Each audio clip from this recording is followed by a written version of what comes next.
So, leading into what would eventually be the main event, we had Solo Sikoa walking backstage with a frightened looking Paul Heyman behind him, and Solo was looking a little bit angry. And it's funny because I saw people who didn't recognize Ridge at first. I didn't recognize him either. I was like, who the fuck is this? Like, just like walking in front of him and then like Stringer. I was like, and then it took me a second to realize it was Ridge because you like don't really ever see him just like chilling in normal clothes. So I thought it was interesting that they had him walk by and was like, what are you looking at? Like, what? Why would you say that to Solo Sikoa of all people? Yeah. Like, that's why I said he was deserving, because I was like, you could have just been like, oh, I'm sorry, or like just not said anything, but like it's Solo. Like, you were asking to get your ass beat. I mean, come on. There's he is right now the most frightening man in WWE, hands down. So to go up to him, you're in a bad mood. All right, you're just not. Butch left you. He went to London already. You and Sheamus are just probably APA-ing it in the back, and then you have fucking with some Solo, Guinness, some nice Guinness pints, some pints of Guinness. Yeah, that was terrible. That was awful. And then just Sheamus, why he's mad is because he lost his drinking buddy. It was just he can play 52 pickup. The whole thing was just like so funny to me because then it leads to like Sheamus coming out and just be like, I need a match with you, Solo. And I was like, what is happening? Like, why?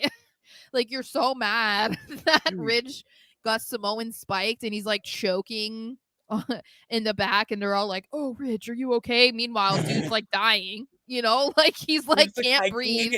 Man. Yeah. And they're all like, oh, you okay? And it's just okay. And then Sheamus is like, get your ass out here and I want a match. And then he leaves. I'm like, this is so weird because like you would think it would happen then. I mean, I understand. He just shouts it to the mountains. He was just like letting everyone know. Like, I'm just letting you know, this is me setting up the main event. Had a nice soliloquy on the entrance ramp. It was just like, it was so weird. So that led to the main event. I guess Solo accepted the challenge because it ended up happening, and it wasn't even really a match. I would say it was more of an ass beating. And he went crazy in this match to show just how mad he was about his brothers talking that ish. And turning on him and Roman last week, and it ends in a no contest because Sheamus is killed on live TV, guys. He was killed on live TV. I mean, he just went through a barricade. But then Solo kept going. He hits a Samoan spike on an EMT. Like, what is happening? This man is out of control. Drags Sheamus's body so he can stand over it. Like, what is happening? It's like reading it. It seemed like a horror novel. Like, it was like he pulled his body from the trenches to stand over it to claim victory. I was like, what? It was weird. But then the Usos do come out and they were like, excuse me, why are you beating up our BFF Sheamus? And they beat him up. They hit him with the super kicks and the splashes to end SmackDown. So I don't remember. I'll have to look if Roman is there next week. He is. But he is. Oh, yes, that's right. We'll get into that. Right. Yeah. Well, because there's a period where he misses 2 weeks.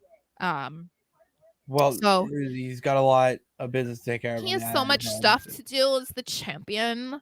Before we get into that, Nathaniel got real nervous. Oh, I'm sorry. I'm sorry. I was just making a joke. Dude, he kayfabe. Kayfabe died. Yeah, I was. Yeah. I just meant like he was destroyed on television. We'll throw kayfabe as an adjective next time. No, he was just severely injured. Fake severely injured. That's all. Oh my goodness. No, my happiness died though when Ronda Rousey and Shayna Baszler